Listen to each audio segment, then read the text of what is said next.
Hi hello నమస్తే welcome to VTV. నేను మీ Madhu.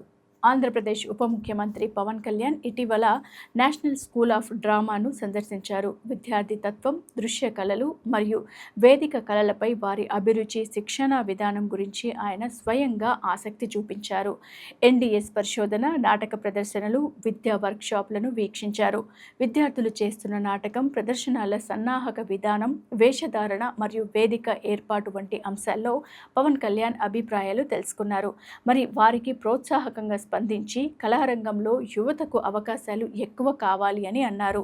So చూశారు కదా, మరి అతను కేవలం కళాకారుల అభివృద్ధితో పాటు ప్రాథమిక వేదికలు, సౌకర్యాలు మెరుగుపరచాలని సూచనలు కూడా జారీ చేశారు.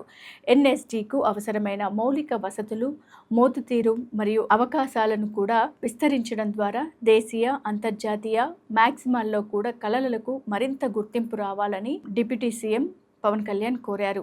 ఈ సందర్శన ద్వారా సంగీత, నాటక విద్యార్థుల మోరల్ పెరుగుతుందని, పార్టీ పాలనలో సృజనాత్మకత, కళలకు ప్రాధాన్యం ఇస్తామని, ప్రజలలో మంచి అంచనా కలిగియాలని ఆయన పేర్కొన్నారు. సో చూశారు కదా, మరిన్ని ఇలాంటి లేటెస్ట్ అప్డేట్స్ మీరు చూడాలనుకుంటే ఖచ్చితంగా మీరు మా వీటీవీని సబ్స్క్రైబ్ చేసుకోవడం మర్చిపోకండి.